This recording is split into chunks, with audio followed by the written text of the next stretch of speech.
Welcome to episode, I believe, 84. Don't even have the rundown in front of me. Podcast of the Half Point Per Podcast. 83. Close enough. 83. Yep. 83 of the Half Point Per Podcast. I'm your host, Evan Riggs, joined, as always, by my co-host, Dalton Willie, and producer Johnny Pham. We are recording this on a Tuesday because Johnny has, I believe, his final kickball outing of the season tomorrow. Johnny, are you guys going for like a championship tomorrow, or like what's the situation? What should we be prepared for here? Absolutely nothing. We were in an intermediate league and played so bad that we got relegated to the beginner league. So in the beginner league, there is no playoffs. So next week's just tomorrow's the last week. It's like wacky rules where you kick it, you have to go to third, or like a certain inning, you can't catch a fly ball. It's wacky rules week, but yeah, we got relegated, so that was fun. So what if you can't catch a fly ball? What do you do with it? You literally have to let it bounce, and then hope you throw them out at second, or that's where a lot of runs are going to be scored. I said it feels like it makes it a lot harder for the defense. Or you kind of have to hope it's like a ground ball and you throw it to first. I don't know. It's going to be interesting. I would try and pop it literally every kick straight up in the air. But the teams you were playing in intermediate are like traveling teams. Like they have their own custom jerseys. We get like a $3 same t-shirt, and they have like these dry fit jerseys with their names and number in the back. It was absurd.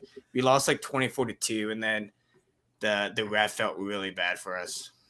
Look good, play good, man. You got to come ready. All right. That sounds like Dalton and I's experience playing intramural soccer at KU our freshman year. I don't even want to talk about that. Not fun. Not too many wins were had. No, there was some fun that was had, just not too many wins. There for a while, our only win was because the other team never showed up.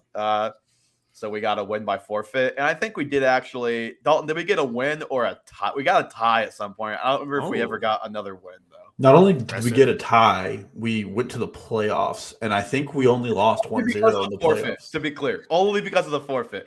But we lost 1-0 to a fraternity team that had actual soccer, like legit soccer players. And like, you played soccer, like Brian did a little soccer here and there. Adam allegedly played some soccer.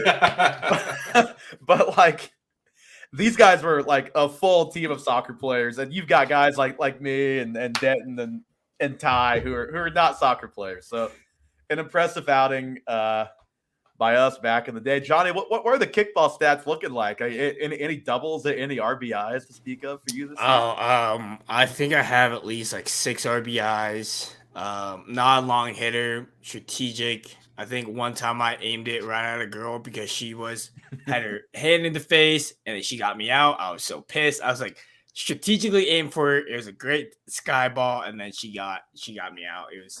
Stats are good. Our team's just not as good because they're pros essentially.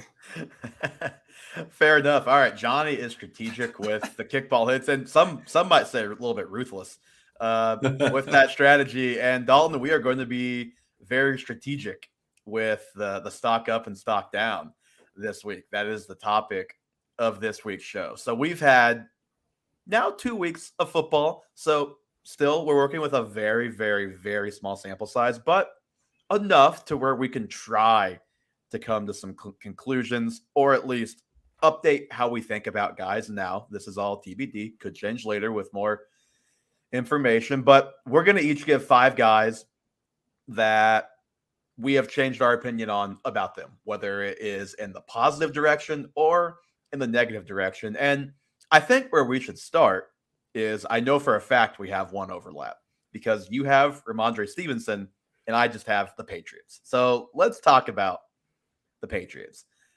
I think they just might be bad, and more to the point, I think Mac Jones might actually be bad. He's like, the stats have been okay. They've looked about the same as last year for Mac, 250, 240 yards per game, throwing a touchdown and an interception. But in week 1, he looked like he kind of had a noodle arm out there. He was lofting everything. That was a little bit concerning. And then in week 2, like, I was watching that game a lot more than I would have liked. It was on my red zone a lot more than I would have liked against the Steelers. And he threw one really terrible interception and should have had another one if Cameron Sutton could catch the ball And the Steelers with Mitch Trubisky, who I think is a bottom 5 quarterback in the NFL right now, and without TJ Watt, who was the entire reason they won week 1, basically, besides Deontay Johnson making an incredible catch, they would have lost this game to the Steelers because their offense was just that anemic. You could take it from the Ramondre Stevenson angle right now, Dalton, but outside of Damian Harris scoring a touchdown and you're getting some Jacoby Myers relevance out of volume, there's not really much you can count on right now with this team. Yeah, well, and I have some major problems with it. I never thought Mac Jones was great. I thought he was always like below average as a quarterback. Mm-hmm. And it sounds like this back injury is going to be one of those things that he just plays with all season. And we've seen average to below average quarterbacks play on injuries. Baker Mayfield, Jimmy Garoppolo are two that come to mind, and their production significantly dropped off. The ability of this team to pass block is worse than last year dramatically. Last season, they finished at the 8th overall pass blocking rate over 2 games, which it's a small sample size. They're at 23rd. And when there's an empty pocket like that for Mac Jones, he's not going to have the ability to kind of look through his progressions. He's not athletic enough to get his reads. And then their run game is just absolutely not getting it going anymore. They were one of the most prolific run games last year. This year, I mean, Damian Harris is getting 12 carries a game for 40 yards. Ramondre is getting 7 carries for 32 yards. It's just not pretty. And I think this team will win games because Belichick's a good coach, but they're going to win really, really ugly games. And they're trying to muck it up, and they're getting in the trenches the best they can, but it's not going to be good for fantasy outcomes. I think Kendrick Bourne might be their best wide receiver, and he's playing like 6 snaps a game. I still think Jacoby Myers is probably their best wide receiver, but Bourne might be the guy who has the most play-to-play upside. Like, Jacoby Myers is just solid play in, play out. Yeah, I absolutely agree with that.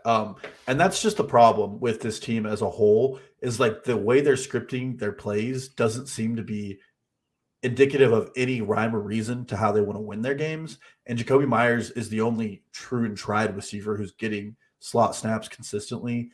And it was a meme in the offseason that Matt Patricia was splitting play calling duties and there was no offensive coordinator, but it's actually a problem now. Like from week to week, from week 1 against Miami to week 2 against Pittsburgh, their identity was just drastically different. The way they played the game was different. And they probably look better against Miami, which says a lot because Miami looked to be the better team than the Steelers. So I'm out on New England. I'm out on every player I got with New England. They might figure it out, but I don't think their offensive line is going to get better. Part of the reason they had a great offensive line for so many years was that offensive line coach they had for like 40 years, and he retired a couple years ago. I think we're seeing the offset of that as well. I'm just not a believer, and I don't want to be a believer in this team. This really hurts because Stevenson was my guy, and I'm still hanging in there. I'm not ready to say that I'm just out on him entirely this year, but he has 20 touches in 2 games, like touches, not rushes, touches in 2 games. He played 25% of the snaps in week 1. Now it was up to above 60. It was like 62% in week 2. So that's part of the very different identity. And that may be partially because Ty Montgomery was the 3rd guy, very much so in week 1, and is now not there. I don't know exactly how long he'll be out, but it's not season ending. He'll be back at some point. And you've got to think that he'll cut into whatever work Stevenson is able to carve out in the passing game, because that just seems like that's what's going to happen. I mean, I'm hoping talent just wins out and Stevenson and Harris are able to elevate themselves above the situation and be relevant. But I think you're just going to be hoping for touchdowns week to week with these guys. And it's just not a good spot to be in. It's unfortunate because I think Stevenson is a really fun player, one of my favorite running backs outside of like the top guys, obviously, in the NFL to watch. But I just think the volume is going to be inconsistent. And then this team just kind of stinks. And I think Mac Jones is kind of bad. He's been pretty bad so far. And you said Bailey Zappi deserves his chance. the broken back is certainly not making you feel better about things. That's for sure. Yeah. Well, speaking of some of our favorite running backs, I think that goes right into my number 4 on this spot. And his time is back. Last year, after the draft, James' RB1 season was done. Then Travis Etienne got hurt, and RB1 season was back on. Then he tore his Achilles, and I thought we would never have James RB1 again. But I think it's James RB1 season yet again. I personally am a fan of this Jaguars team. I like to watch them play. And the first thing is he might be the first player to come back from an Achilles injury. I've spoke about it before. I think the partial tear kind of plays into how he came back from it. He and Sterling Shepard are big success stories right now. Yeah. And last week, I mean, he really supplanted Etienne. Week 1, these two had about a 50-50 workload. They split really down the middle. Week 2, that changed. He had 59% of the team's running back snaps, and Etienne is just looking to me like the Jags want to use him like a Nyheim Hines. I'm so glad you said that. This is from I had this because you obviously told me that James Robinson was on your list. Johnny, way to be with the branding right on cue there. You even made that on your own. Good stuff, buddy.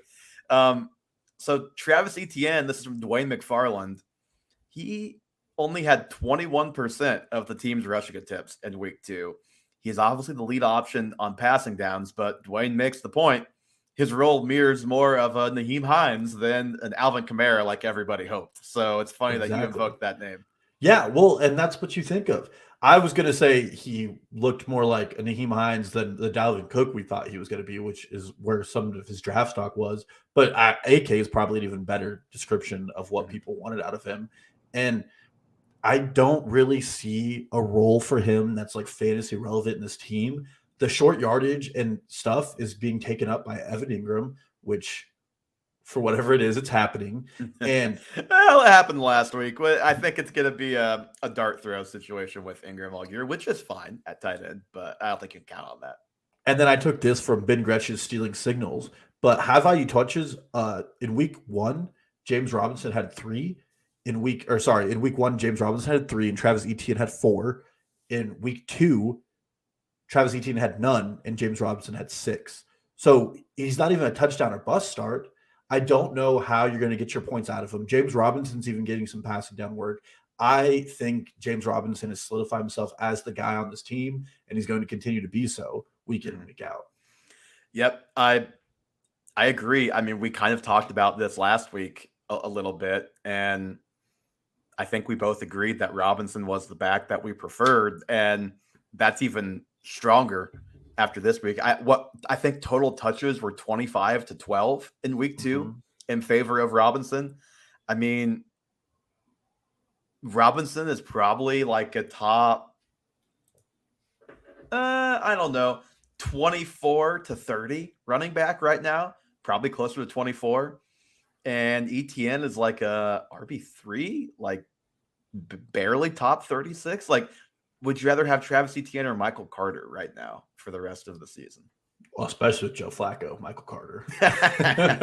See, I think I would still say Etienne, but it's close. Like they're both right there. I think that's the neighborhood, which that is not. People were hyping this guy up. That you mentioned Dalvin Cook. I mentioned Alvin Kamara. At the very least, people were like, "This is this year's DeAndre Swift."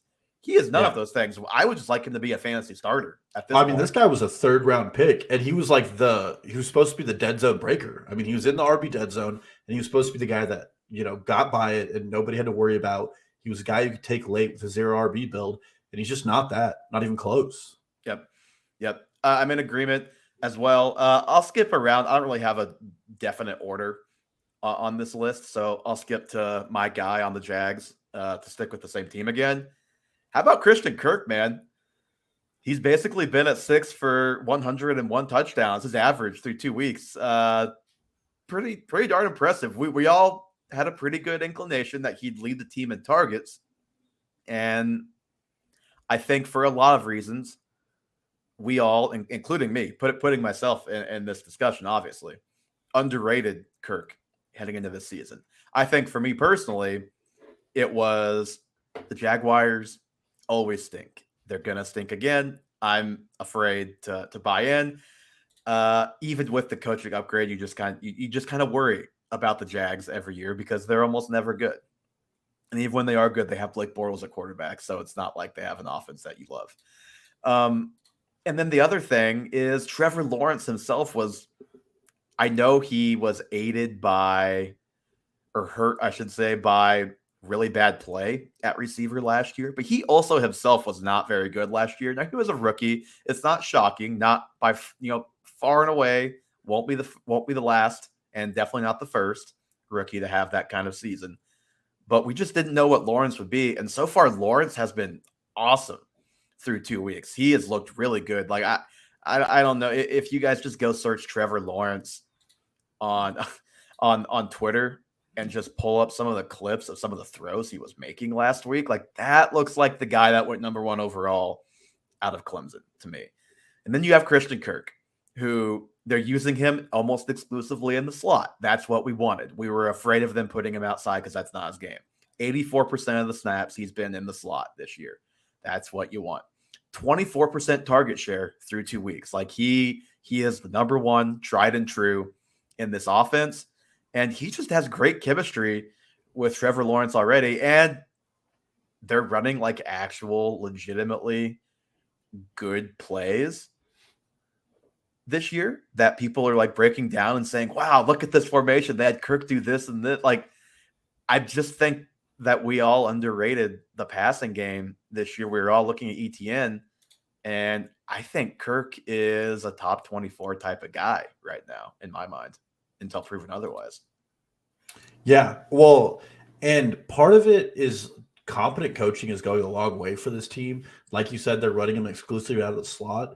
This team their defense is still very bad, which is very good for fantasy purposes. What does that say about Matt Ryan, by the way? I know they were missing Michael Pittman. I know Alec Pierce wasn't there, so there was no perimeter presence. But dear Lord, man, if he doesn't look like he's knocking on the door of retirement right now, oh my God. Well, and I know you said this team's a bad team, but there's a chance they win the South. Like that is not outside the realm of possibility. I bet on them at plus 450. I bet on the Jaguars to win the South after last week. But Christian Kirk's also just commanding like an elite target share. He's at 26.3%.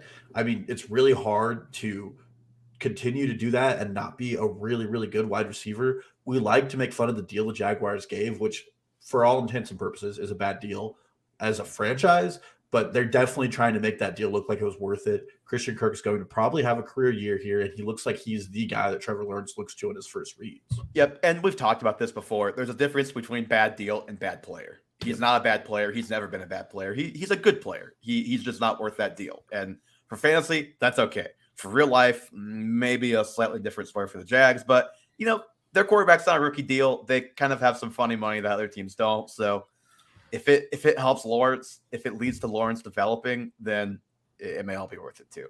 Might all be a moot point. Hey, real quick, there's some questions in the chat if you guys have saw that or not.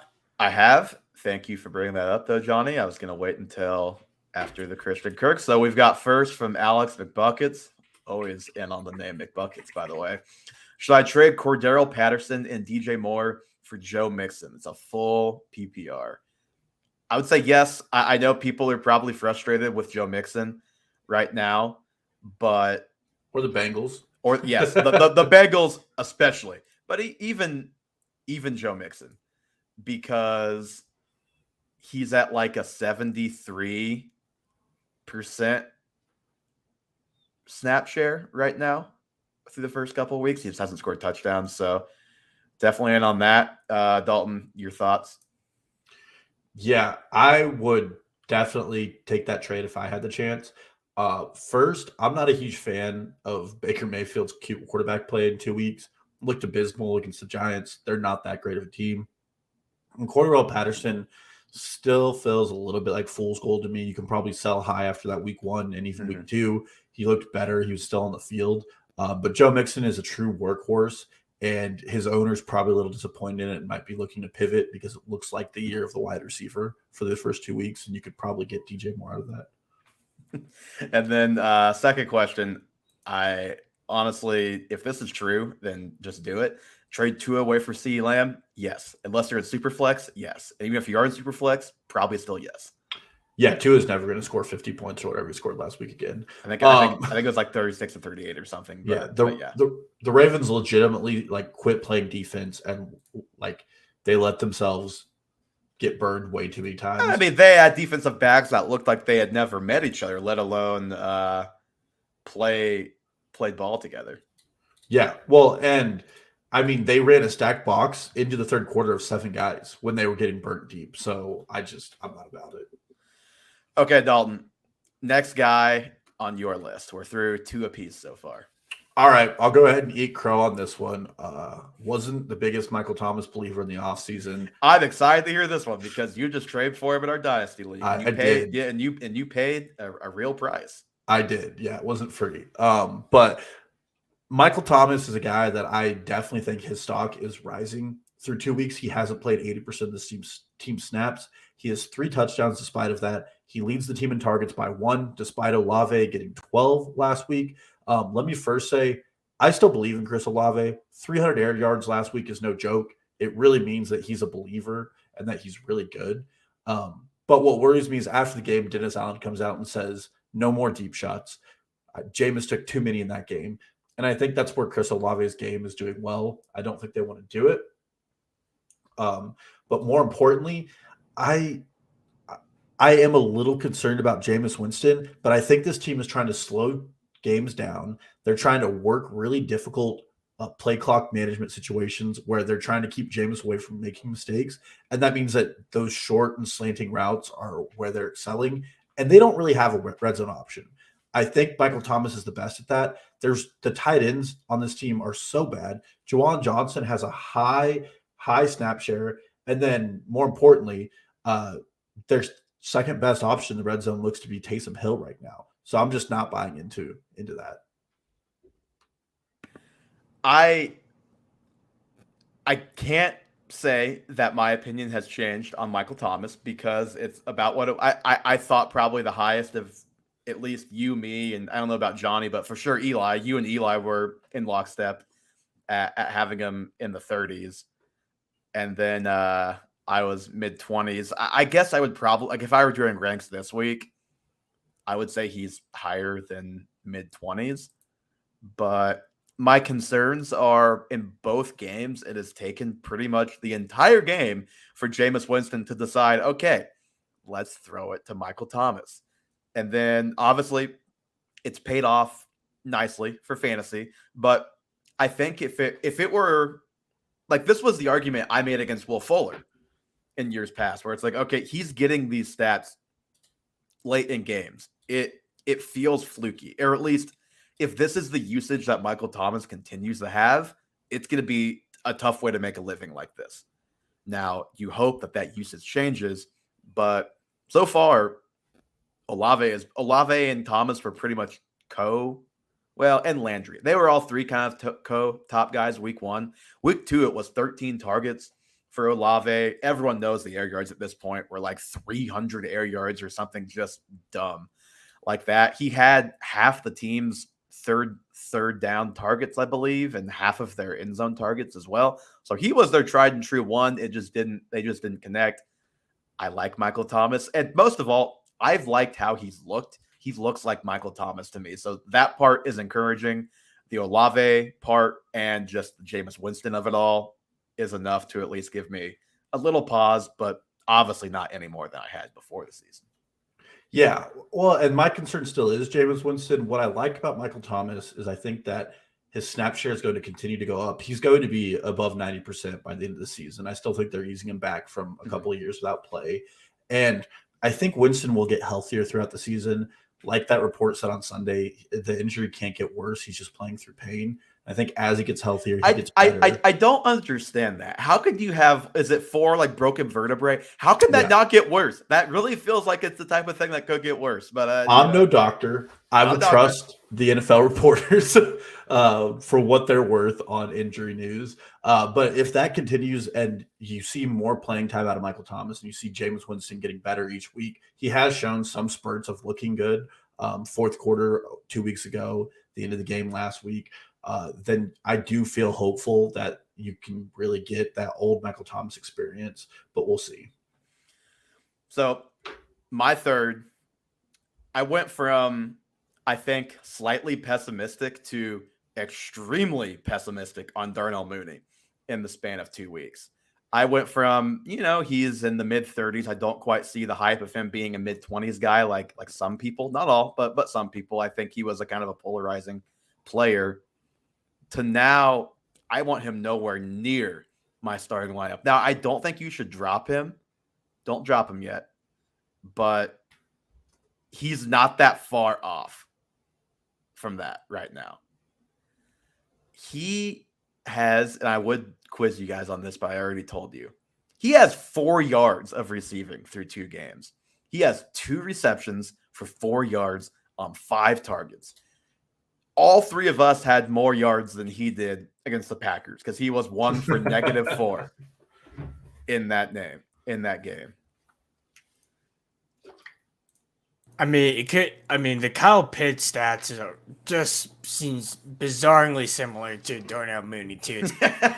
It's like he's on the field a lot. Like Pitts, I think, was on the field for 88% of snaps, and he was just, I think he has like 4 targets, 12 yards. Not a whole lot of targets towards his way or catches, but it's very discouraging as a Kyle Pitts owner for sure with the expectations we had going into the season. Well. Yep. And with Darnell Mooney, the more worrying thing is if you look at them trailing the Packers, despite running the ball well, they threw the ball 9 times. Yep. They continued to run the ball, couldn't get play action going. Like their offense on the first drive looked all right, but 9 pass attempts for Justin Fields, there was just not enough to go around for them to get major fantasy points out of it. And I just want no part in it. I agree with you. I'm not dropping him just yet. But that guy is coming nowhere near any of my starting lineups. And like Richie James off the waiver wire, taking him first. I mean, I said this before the season as a reason why I was concerned. I don't think he's a true number 1. And I think right now he's suffering from needing to be that when he's really more of a decent 2 or an excellent 3 in a normal NFL offense. I mean, forget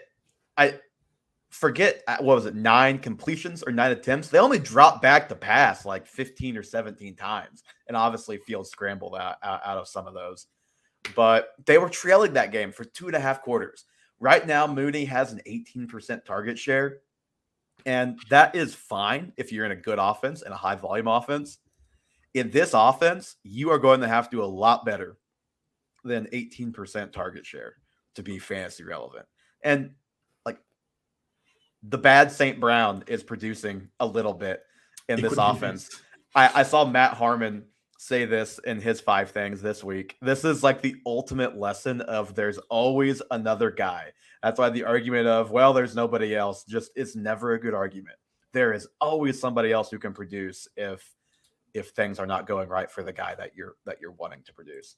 In one play, Dante Pettis has like 1,000 more points than Darnell Mooney has had in 2 games. Yeah, it's not been pretty for Mooney. 8 yards. How many guys in the NFL have more than 8 yards 4 yards, 4 yards through 2 games? Like just absurd. There's no way he should be anywhere near your starting lineups. And even more than that, you're going to have to see multiple good games, I think, before you trust him in that starting lineup again. Good games and good usage. Yeah, I saw a stat from Justin Fields that he has only 28 pass attempts through 2 games, and all 31 other teams have 28 completions. So it's just they're not even letting him pass the ball as much as the other 31 franchises. I'm glad you mentioned Kyle Pitts there, Johnny, while I had to address something in the chat of our video, because I kind of wanted to go on this rant this week, decided, there's really not a place for it. But now I'm going to. Does Arthur Smith really have to blame fantasy football for why people are asking about why isn't Kyle Pitts getting the ball? You spent the number 4 draft pick, the highest pick of a tight end of all time. I don't even remember the name of the guy that he said Pitts was basically the decoy for because he was getting all the coverage on a certain play. Something Hodges. I don't remember the guy's first name. Kadero. But it's Kadero. It's like really? Like that's what you're doing with the guy that you drafted ahead of Jamar Chase. Jamar Chase, arguably the best rookie receiver that we've ever seen in NFL history. And probably one of the top 5 or 6 receivers right now. If Pitts is truly the generational talent that you think he is, you draft him at 4, like, yeah, I'd find a way to give him the ball because it's not like you're winning. You scored points, you got back in the game, sure, by some miracle that the Falcons always do. They always come just close enough and then don't actually come back and win. But they were down 28-3. Like, it's not like there's not plenty of things to improve on this offense. I would try and get that guy the ball. That's just me. Crazy idea. I wouldn't blame fantasy football for why people want the number 4 overall pick in a loaded draft that had Jamar Chase, Devonta Smith, Jalen Waddle. Like, you have all these guys. Yeah, I think you should perhaps try. Like, they're getting Drake London the ball just fine. Why can't we get the ball to Kyle Pitts too? Yeah, we do have a start and a trade question in here. We can jump on real quick. Okay. We got Allen Robinson or Adam Thielen. I'm like candidly in the fan of starting Allen Robinson. The Cardinals made a concerted effort to shut down Devontae Adams in the second half. I don't think they're going to be super successful doing that with Kupp, but I do think they're going to try to force Stafford to look elsewhere on that offense. Thielen is still a little – I mean, all of his points came when the Falcons were getting shellacked. And then I don't know if you agree with that, Evan. Yeah, I'm taking Allen Robinson. Thielen has not had much involvement through the first 2 weeks. That's not to say that can't change, but it's definitely concerning. And obviously, Allen Robinson had the terrible week 1. He bounced back nicely. It wasn't anything spectacular, but he was like 4 for 50. He scored a touchdown. It was kind of clear the Rams wanted to make a point that, hey, relax. We're going to use this guy. It's okay. Everybody just take a deep breath. And I think all is well with Allen Robinson right now. Maybe not like fire him up as a top 15 receiver, but you're starting him, I think. Yeah. And then we have trade Jeff Wilson and Jalen Waddle for Gabe Davis and James Robinson. I'm probably on the side of trading Jeff Wilson and Jalen Waddle. I think this is a sell-high moment for Jalen Waddle. I'm still not a believer that this Miami offense. I said that last week, and then look what happened. And it wasn't just that Waddle exploded for the huge game. It was that we went from Tyreek Hill being option 1, 2, and 3 for a lot of the first half of that game to Jalen Waddle was the first option they were looking to for a lot of that game. And Tyreek Hill made his big plays late, ended up with huge numbers, obviously, because that's just what he can do. But I think I'm just going to, I don't know. I don't mind trading Jeff Wilson and getting good value, but I think I might just hold Jalen Waddle. I'd want to hold off on that for right now if I'm the Waddle side, and let's just see. Let's just see, because I don't think anyone is buying at like a top 5 wide receiver price right now. I think if Waddle levels out and is something like a top 15 receiver, I think you'll still be very happy with the value you can get for him if you need to trade him later on down the road, or very happy with him still on your team. Yeah, I agree with that. I would still probably do the trade because I think Jeff Wilson isn't going to work out, and I think his value probably goes down every week. Maybe it's a little different with the addition of Jimmy Garoppolo. I will say, like, I wouldn't be surprised if Waddle ends up still having a better season, like week 3 onward, than Gabe Davis. But I think they probably come a little closer to each other than the discrepancy there is now. It's possible, although even though I have Waddle as a bust, I still have him a decent bit higher than Gabe Davis in the ranks. And I know Gabe Davis wasn't around in week 2, but I think my feeling of, hey, we might just get this crazy Stephon Diggs season, so far, that's not looking too far-fetched to talk about. Just an amazing start for that guy. Holy crap. You might want to cover him. Yeah, you might want to cover him. Dalton, who's your third guy here? This is 2. This is 2 for you? Yeah. I mean, stock down tremendously on this one, and this is – I mean, the entire Broncos could go here. I'm just putting Russell Wilson at the moment because holy cow, Denver just does not know what they're doing. No. I mean, I stole this from Warren Sharp on Twitter, who had a good article in Fox Sports today just about how bad this team is right now. The Denver Broncos are scoring at a lower rate, 10.5% of their drives, than Geno Smith's Seattle Seahawks at 11% of their drives. In addition to that, Denver had 5 drives that made it to goal-to-goal situations, and they scored 0 touchdowns. That's so bad that you have to go all the way back to 2000 to find another team that's done that. And, like, you could have watched them week 1, and you saw how bad the play calling was. You come up to the line of scrimmage, you do a shotgun run on the 1-yard line, which I don't know any team that thinks that's a good play call, especially when it's up the gut. And it's but teams do still do that for dumb reasons. And now the Broncos obviously are in with that team. One thing teams do not do, unless you have Taysom Hill, is a tight end end around on 3rd and 1. That is a whole other kettle of fish. And then they fumble the ball and they go back and they run it again. This team's offense against a putrid Houston Texans team were go balls to Cortland Sutton. I mean, it was nothing else. That was how they were getting down the field. Was Russell Wilson was just chucking it and hoping Sutton would go up and catch it. It seemed like they were a little better before Judy got hurt. Once Judy went out, that sort of changed things. But I mean, to your point, you're right. Like, even without Judy, they shouldn't look that helpless against the Texans. Like, and I know Tim Patrick is already hurt, and Patrick was supposed to be an important part of that offense too. But you're Russell Wilson. Albert O has 0 targets though. Like, yeah, you're Russell Wilson. You have Cortland Sutton. That KJ Hamler is at least decent. Like, figure it out. You're playing the Houston Texans. Well, this offense has the most penalties through 2 weeks in the NFL with 25. Garrett Bowles looks absolutely lost to tackle. They have wide receivers breaking from the huddle and going the wrong way and taking timeouts or getting delay of games because they're not set. And Russell Wilson is a veteran quarterback. He's not just making calls at the line. He's looking to the sideline every single play. And Nathaniel Hackett is calling just shit for plays, even when they get a good call on the field. Wow. Label this podcast not safe for work. Nathaniel Hackett.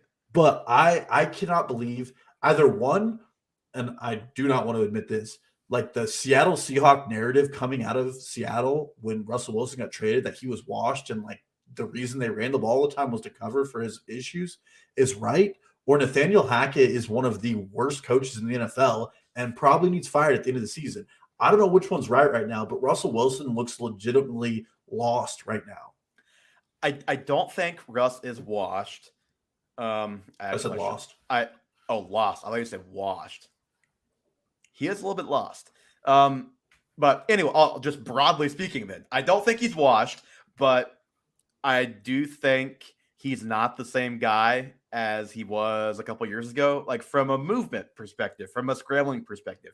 He's run the ball less as the years have gone on this last couple of years, which is totally normal for all of these guys. Like, even not like Rodgers ever ran a ton, but Rodgers has run less and less as the years gone on. But Russ has just not been able to elevate his teams in other ways as a quarterback besides what he used to do, which was the crazy deep balls and making plays on the scrambles. I don't know. Here's what I think. I think they will bounce back. I think they will figure it out. But like, Russell Wilson is the QB6, which is what I had him before the season. I think that ship has probably sailed. Cortland Sutton as a top 15 receiver, 12 receiver, which I didn't have him there, but others did. And at least in my mind, it was well within the range of possibilities. I'd be more surprised than not if Cortland Sutton is a top 12 receiver by the end of the season, because they just don't look like they have a plan on offense. You mentioned the penalties. I actually happened to be watching the end of their first week on the Manning cast, and they were losing their mind because they weren't breaking the huddle on their drives until like 5 seconds were on the clock. And it's like, okay, now we can't make any audibles, can't do anything. They had to burn a timeout like in the first half in the red zone just because they just weren't lined up in time. It's just a sloppy operation. I was ready to say that was the loud environment in Seattle, but then they went to Denver and they were doing the same stuff. And I think you said figure it out. So I want to know what you mean when you say, like, what does this Denver Broncos team look like figuring it out? Because I don't know if there's a good outcome other than Jerry Jeudy is out for the next 5 weeks. And because Jerry Jeudy is out, Cortland Sutton just gets a mid's target share like he has in the past. Well, I don't know. Maybe if you pay a guy $200 million, let's not throw it to the third string tight end on play action rollouts every third play. Let's actually throw the ball down the field. And when I say down the field, I don't mean literally 40 yards down the field. Let's have a little bit of an in between a 5-yard A dot and a 40-yard A dot. How about a nice 10-yard pass? How about like when Jeudy comes back? How about a nice slant route? Cortland Sutton, big body guy, he should be able to get open over the middle of the field, not just on straight go routes down the field, right? Like they have the weapons that they should be able to at least work this out and be a good offense. And that's not even mentioning the running backs. Like you can throw it to Javonte, you can throw it to Melvin Gordon, or just better yet, let Javonte get more touches and Melvin Gordon less, because Gordon is fine. Javonte is really freaking good. Right now, he's the best player on that offense by a long shot. And by the way, he should have had a touchdown week 1 or week 2. I don't know if you've seen, week 1 if he didn't fumble. In week 2, I don't know if you've seen the screenshot, but he is like quite literally standing 5 feet in front of Russell Wilson in the end zone on, the ball that Russ tried to force in the end zone that got tipped and Kendall Hinton caught it in the back of the end zone and came down. Like literally Javonte is standing like this at the goal line, wide open. So like maybe look to your best player on offense a little bit more too. I don't know. They just have too much talent to look this inept. And part of it is Russ. Part of it is coaching right now. And it's incredibly frustrating. And in our Dynasty League, I am happy to have traded those problems to you. Even though Josh Allen's your starter, you have to worry about them a lot less than me. But good Lord, it's been just frustrating to watch the Broncos these first 2 weeks. Didn't think I'd be saying the Raiders had a better offense through 2 weeks, but here we are. Yeah. All right, Evan, who do you got number 2? Enough of complaining about the Denver Donkeys.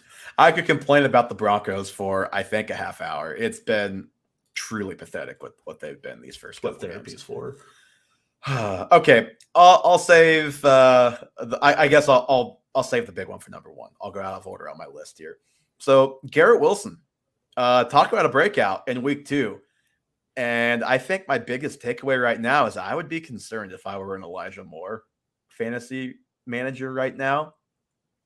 Wilson had 2 touchdowns, a crap ton of yards, and a crap ton of usage in week 2.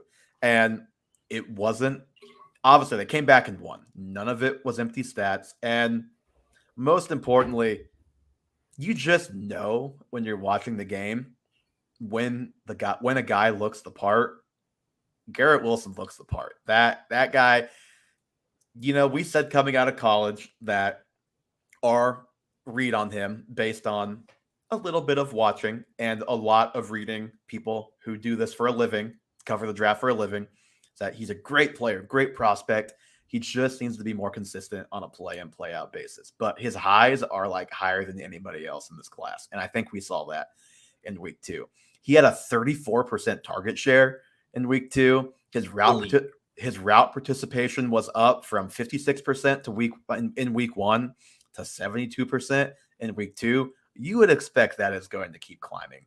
And if you watch the first touchdown he had in that game, where he's on an island with a DB, and his move off the line, he goes in and then he goes out, and the DB goes in and doesn't get back out, and Wilson's wide open. And that was the number one thing coming out of college he was good at, was his ability to separate off the line. Yep. And I don't, I'm glad you said that. I don't know if people remember, if they haven't seen the video, you can go back and watch some of our rookie podcast.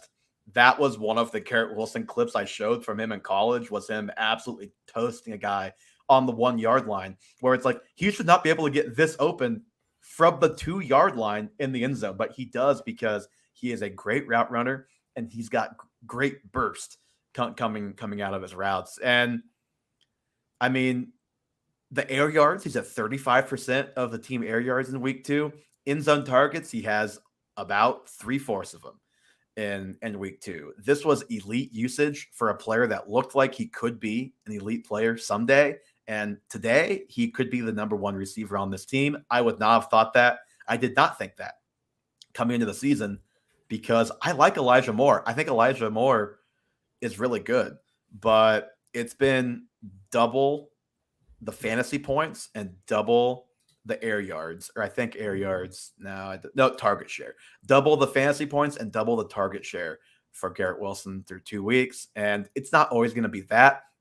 Elijah Moore is going to have his weeks, but this is looking a lot more like it could be Garrett Wilson as the 1A, Elijah Moore as the 1B, and that's not what you signed up for. People were drafting Elijah Moore in the 20s. I didn't have him ranked there, but like, he's an awesome player and was a popular breakout candidate, but he's just not the best receiver on this team right now.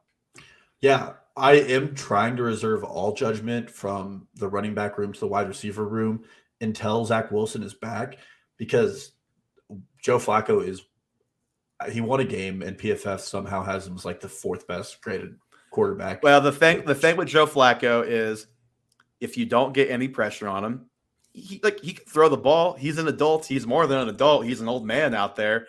I love the NFL's tweet with all the young quarterbacks, and it's the picture of Joe Flacco with like Tua and all those guys after their wins. But if you get pressure on him, like, it's over. He can't escape. He's going to hold the ball. He got stripped even once in the game, but the Browns didn't get much pressure on him, and he made him pay, and he can continue to do that. And I agree with you that it's less certain when Zach Wilson gets back what it'll look like as a whole. But, through 2 weeks, man, Garrett Wilson looks like the best receiver on this team. Yeah, it's hard to do that. My biggest concern, and this is not an indictment of Garrett Wilson, who I think a lot of leagues, he was probably a waiver wire pickup, or could be a waiver wire pickup, is just, I wonder if Zach Wilson is a worse outcome for this passing offense than Joe Flacco is. And I think that's very possible. Yeah. But so I wouldn't go trade the house on it, but what I would do is, well, if he's out there, go pick him up. Absolutely. Number one. And then I would probably drop Corey Davis or hope he gets traded back to the Titans. But just wanted to give Garrett Wilson some props, because he was flat out awesome in week 2. And this guy was a top 15 pick for a reason. Hey, you hear that, Falcons? You can use these high draft picks. Crazy to think about. He's a really good player, and he looked really good in week 2. He's got the pedigree. He's got the skill. I think it's probably only up from here, not from a production standpoint, but just from a pure player perspective. He is going to keep getting better this season. Yeah. Speaking of a guy who wasn't a high draft pick and didn't have the pedigree coming out of college, it's my number one. Speaking of a guy who's exactly the opposite of what you just said. He was a very popular breakout candidate that me and Evan both said we weren't in on. But it is Amon St. Brown. Yeah. Absolute stock through the roof. My biggest gripe with him and his draft position coming into the season was that he was just the only guy getting targets in this offense. And then 2, Jared Goff is bad. 2 is still true. 2 will always be true. It will never not be true that Jared Goff is bad, and I think it will lead to some inconsistent weeks.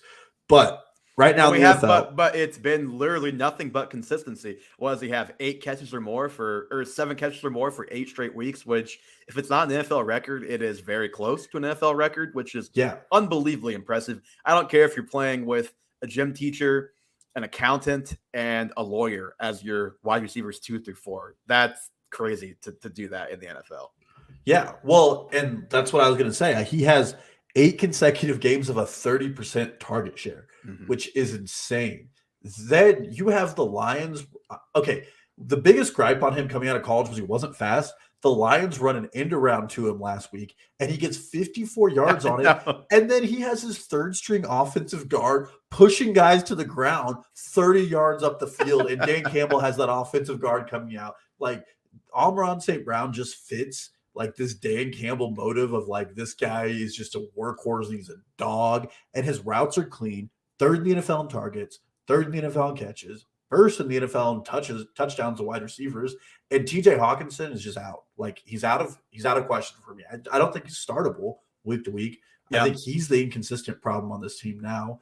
DJ Chark gets his deep throws, but I think we saw the one deep throw to DJ Chark last week where Jared Goff missed him by a mile because it's Jared Goff throwing deep. I just think Amon St. Brown fits into this offense, and I think he's really good. He's 4th in the NFL in separation through 2 weeks. He hasn't played very good teams, in the Washington football team being one of them. But we also just saw the Eagles absolutely lock up Justin Jefferson and make Kirk Cousins look bad on Monday Night Football the week It was primetime Kirk though. Like it that, was primetime Kirk. I think primetime Kirk is a little worse than even Jared Goff. They're pretty close. And this Lions team is second in the NFL in total scoring. So I'm ready to say the sun god has arrived, and I am more than happy to hop on the train. Last week, he was still under $6,000 on DraftKings. I am excited to see how expensive he is now. Andrew asked in chat, Gerald Everett or Garrett Wilson as number one priority? Definitely Garrett Wilson. Yeah, Definitely I wouldn't be surprised if there's some punishment for Gerald Everett after giving up a pick six, because that was definitely his fault. I would be willing. I don't know what you think on this, Dalton. I'd be willing to spend like half of my fab on Garrett Wilson, to be honest. Yeah, with the way waivers has played out the last 2 weeks, and depending on how your team looks, I don't hate that. I would do like a 50% bid. Feels good. Yep. I'm curious. We don't do ranks throughout the season. We do them before the season. That's it. But let's just say that we were to do ranks. Where would you have, let's just say just for next week. Let's just do ranks for next week. Where would you have Amon-Ra St. Brown ranked? Because I see people saying he's a wide receiver 1. And I want to get there because he keeps making us look dumb and just doing it every week. But it's really like that's very high praise. It goes without saying, like you have to be really good to be wide receiver 1. And he's been that now for quite some time if you include last season to this season. But I don't know. I'm just having a really tough time with where to value St. Brown right now. I'm curious what your thoughts are. That is tough. I think you have to put him in the top 12 till he's not. I mean, 2 weeks in a row, he's been top 12. He's the second red zone option behind Jamal Williams, which is a weird thing to say in and of itself. But I think that Jared Goff found the guy he believes in. And I know it's a joke, but everybody's going around saying this is the next Cooper Kupp because he gets used. I was going to say I hate to lean into the Cooper Kupp thing, but he gets used a lot like Cooper Kupp. They get him. I would love to go see the percentages, but I bet his percentages of snaps where he gets lined up against a linebacker and just torches him, much like Cooper Kupp, are very high, which is not to crap on St. Brown at all. It's to say that is very smart with the Lions and using a good player how he should be used. I really want to see what this offense looks like with Jamison Williams back. And man, if they get a quarterback in the draft or in free agency or something, like this is an offense with a lot of talent and a good offensive line and at least pretty good coaching. I don't think we can quite say good. It's hard to know if a coach is good when they've never been in the truly high leverage games on a consistent basis. But I think they're at least above average right now in the coaching department. Yeah. Once they fire Anthony Lynn, they'll be great.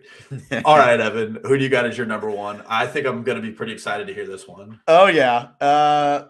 Funny enough, I made my list. He was on it before I traded for him in our Dynasty League with you today, but it's Jalen Hurts. Now, I want to say there was some annoying Jalen Hurts discourse on Twitter taking place last night. I think both of these things can be true.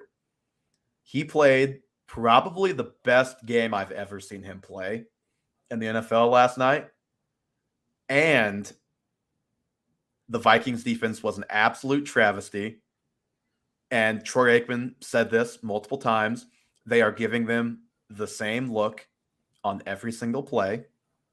They're not making him read coverages at all. And guys are just getting free release off the line of scrimmage. But with that said, and even though it's only 2 games against the Lions, who gave it up to Carson Wentz the next week as well, and then the Vikings, who were bad defensively last week after, it should be said, shutting down Aaron Rodgers in week 1. So tough to really know how to think about that in my mind. But he was awesome. I think I need to see a little bit more, not more from him, but just see it more multiple weeks in a row for me to completely buy in. But from what I've seen so far, he is a good enough passer for me to think of him as a top 5 or 6 quarterback, to put AJ Brown as a top 12 receiver, to put Dallas Goedert as a top 5 or 6 tight end, and to want Devonta Smith as a top 30. We saw week 1, he was basically non-existent, and then he looked great. He might be the third guy who's inconsistent in that offense. And then you want Miles Sanders because that offense looks like they're going to be moving the ball up and down the field on teams right now. He hit some deep shots last night that were, albeit wide open, but you still got to make the throws. And he did. And then he made a couple passes that really impressed me. He threw in the tight windows.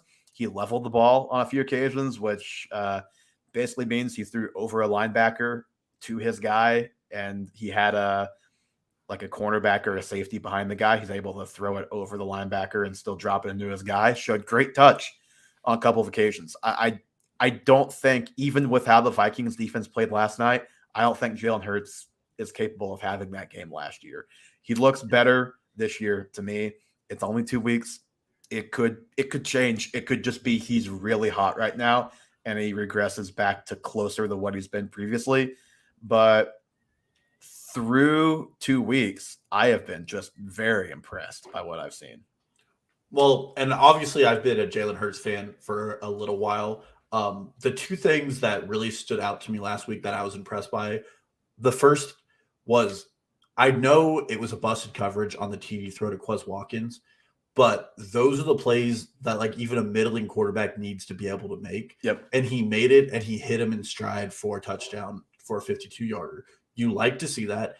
And then, I mean, that touchdown run, like if Josh Allen did that, it would be Sports Center #1. Are we doing the? We are. What would the media say if Patrick Mahomes did? But it's true. That's like my favorite bit that PMT does, and then he'll just tweet out a Patrick Mahomes play with it. but it's true. I mean, he literally got hit at the 5 and then somehow got into the end zone. Zeke can't even do that anymore. That was very impressive. And then he had 7 passes in the middle of the field. And if you've listened to any of our other episodes, you know that last season he had a total of 11. Yep. So he's actually like, you could see that that's where he's progressing as a quarterback and at least trying to get better. And then they're just using their weapons correctly. I mean, Devonta Smith got involved in the game last night, which you love to see for him as a quarterback. And AJ Brown. And then literally in the usage of AJ Brown is correctly because he can do it all and he is very good. Yes, and AJ Brown still got 2 like very deep sideline shots, and they looked good. They were on target. He just wasn't able to haul them in. And then Dallas Goedert got really involved. Yeah. Their offensive line's blocking at a very elite level. It's not like the pass rush for the Vikings is nothing. They got to Eric Rodgers. And I mean, when you have a quarterback who can have like 14 rushes for 90 yards and a touchdown in the game, that's fantasy week winning upside. I wouldn't be surprised if he did finish as the overall quarterback 1. The most encouraging thing is the Eagles are 7th in the NFL in pass rate above expectation. That and I questioned what they would be if they were really going to pass the ball a ton more than they did last year, because the formula that worked to get them to the playoffs after they started off poorly, because they were trying to pass, was we're going to run some more and then mix in the passes when we have to. Yeah. And so far they are passing, and unlike last year to start the season, it's working. They're not getting he dug them multiple holes because he was a bad passer to start last season. And they haven't played like the 2 best teams in the NFL, but the Vikings and the Lions are both decent teams. And I thought he's looked really good, better than I expected. And just look at their schedule. They really don't play any good teams. I mean, I wouldn't be surprised if the way the NFC is working out right now, if the Eagles walked out with like the #1 overall seed. It could happen. Definitely like within the range of outcomes. I think they'll get shellacked by the Buccaneers in the actual playoffs when football matters. But I wouldn't be surprised if they were able to walk out with a top 1 or 2 seed and maybe surprise a weak team in week 1.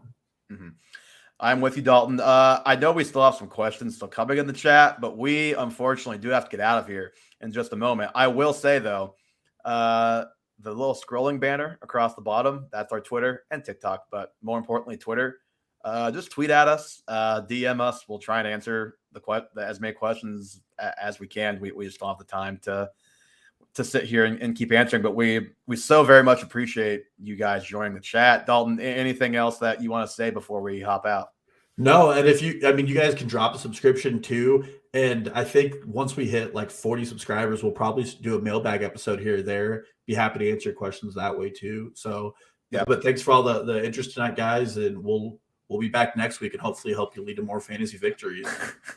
We can only hope. We can only hope. You know what? I just hope that we have fewer games where the team that's down by a lot of points comes back and wins, because that cost me a lot of money over the weekend. I don't know about you guys. Financially, Monday night saved me and the Kansas Jayhawks. But yes, Sunday cost me a lot of money. That is true. That's true. All right, that's going to do it for episode 83 of the Half Point Per Podcast. Thank you guys all so much for getting the YouTube chat. We appreciate it. And thank you, of course, to anybody listening on the podcast apps as well as Apple Podcasts, Spotify, anywhere else you find your podcast.